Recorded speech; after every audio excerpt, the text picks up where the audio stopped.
akhir wa dzakarallaha katsiran. Saudara rahmat Allah, di dalam surat Al-Ahzab ayat 21 di situ Allah berfirman, laqad kana lakum fi rasulillahi uswatun hasanah liman kana yarjullaha wal yawmal akhir wa dzakarallaha katsiran.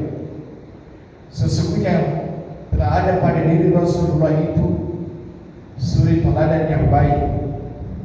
Bagi siapa? Yang pertama adalah bagi orang-orang yang mengharapkan rahmat Allah. Nah, orang-orang yang mengharapkan rahmat Allah itu yang bagaimana?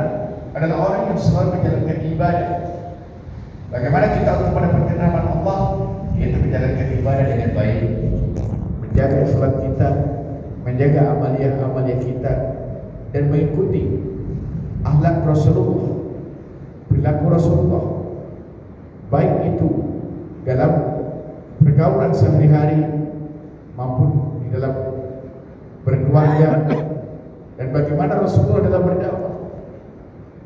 Kemudian yarjullaha wal yawmal akhir, yang kedua, dan kedatangan hari akhir, wa dzakarallaha katsiran, dan yang banyak berzikir kepada Allah Subhanahu wa taala.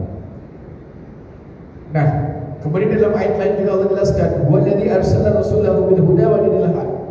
Dialah yang mengutus rasulnya, Allah yang mengutus rasulnya supaya dengan membawa petunjuk apa petunjuknya, yaitu Al-Qur'an, kemudian agama yang benar, agar dia menyempurnakan, agar dia memenangkan di atas segala agama, meskipun orang-orang musyrik membenci.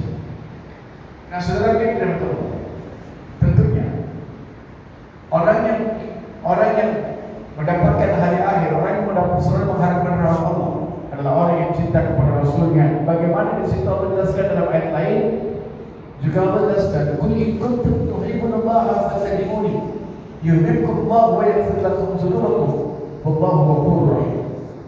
Katakanlah, jika kau benar-benar mencintai Allah, ikutilah aku. Siapa? Yaitu baginda Nabi Muhammad SAW. Apa yang harus diikuti? Yaitu ajaran-ajarannya, yaitu Al-Quran dan Sunnah. Rasul bagaimana dalam berdakwah? Rasul tidak pernah menjustifikasi seseorang. Rasul juga tidak pernah memusuhi seseorang. Bahkan Rasul itu selalu membalas kejahatan dengan kebaikan. Sebagaimana cerita-cerita yang telah kita simak bersama, bagaimana Rasul itu berlaku baik terhadap orang-orang Yahudi, terhadap orang Yahudi yang buta. Rasul setiap hari menyuapinya. Walaupun Rasul itu dicaci maki, Rasul dikatakan gila, tapi Rasul tetap membalas dengan kebaikan. Begitu juga dengan yang lain. Bagaimana perilaku Rasul terhadap orang yang selalu meludahinya setiap pagi. Setiap pagi Rasul diludahi ketika akan pergi ke tempat ibadah, diludahi. Maka saat itu orang itu jatuh sakit, bagaimana Rasul bersikap? Rasul menjenguk orang tersebut.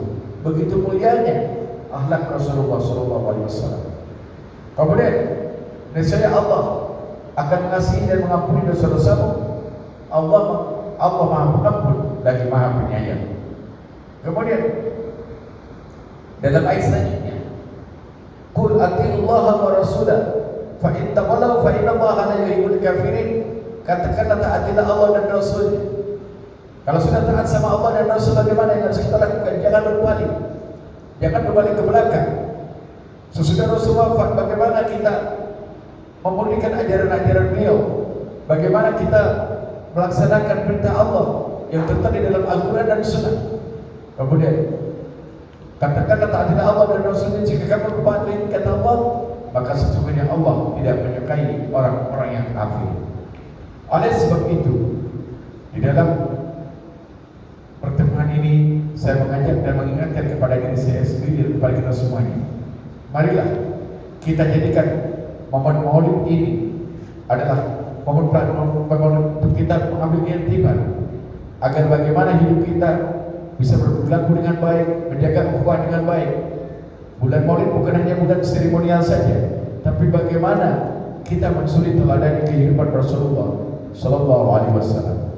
Hadirin dirahmati Allah, jika kita bisa mengikuti akhlak Rasulullah, insya Allah Islam akan tidak akan bercerai seperti sekarang ini, dan insya Allah kita semuanya akan menjadi umat yang rahmatan lil alamin. Hadirin rahmat Allah, mungkin hanya ini dapat saya sampaikan. Semoga ada manfaatnya bagi kita semua dan bagi yang menyampaikan. Mudah-mudahan kita semuanya senantiasa diberkahi oleh Allah dan mudah-mudahan dimudahkan dalam segala urusan. Dan mudah-mudahan kita semuanya disehatkan dunia dan akhirat. Bila taufiq wal hidayah. Assalamualaikum warahmatullahi wabarakatuh.